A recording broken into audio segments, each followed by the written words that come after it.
My son has been sick for 8 years. He has been homebound for 4 years. He's not able to ride in a car. I have to give my son medication to sedate him to get him to the doctors. He has severe stomach spasms. He has leg spasms, bone pain. In the last 3 years, he's developed osteoporosis.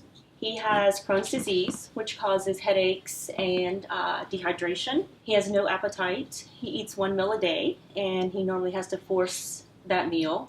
We've been to numerous hospitals and ER visits. I've taken him to University of South Florida. I've taken him to Duke University, and he's been at Gainesville at Shands Hospital for 3 years. No one has been able to help him. He has been to over 71 doctors in the last few years and taken over 150 medications. We didn't know what else to do, and we had tried everything. So I'm sitting in a doctor's office one day, and this news flash comes on, and it says, dispensaries opening in Florida. So I thought maybe this is the avenue we need to take. So I went home, and I did some research, and I found doctors that were registered. And I found this doctor in Jacksonville that treated spasms. So we spoke to him, and he spent like 2 hours asking my questions about my son's, from the time he was born until that day. And my son asked him, does he think that the cannabis oil with low THC would help him? And he said he thought it would help the stomach spasms. And he said, you just need to be with the doctor for 3 months, and then he can prescribe the medicine. And we went back on our 3rd month visit, and he prescribed the medication. It was delivered.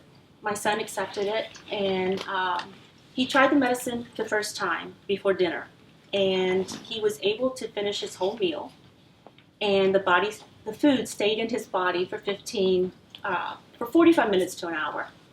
And that was amazing because that hadn't happened in years. Normally when my son would eat food, it would actually pass through his body after the 2nd or 3rd bite. And that's why he has lost so much weight, and he has not been able to have the nutrients because the food does not stay in his body. And then he tried it for stomach spasms. And when he took this medicine after having the stomach spasm, it went away immediately.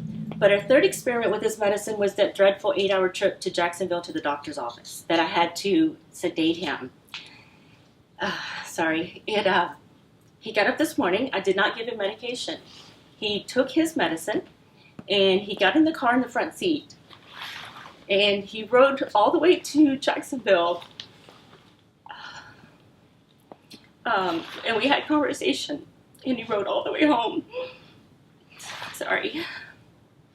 And he did get sick, and I was in tears when I got back because I cannot believe this. And normally I was in tears because I had watched him suffer for 8 hours, but these were tears of joy, and I can't say how excited I am that we have maybe found something that is going to help him.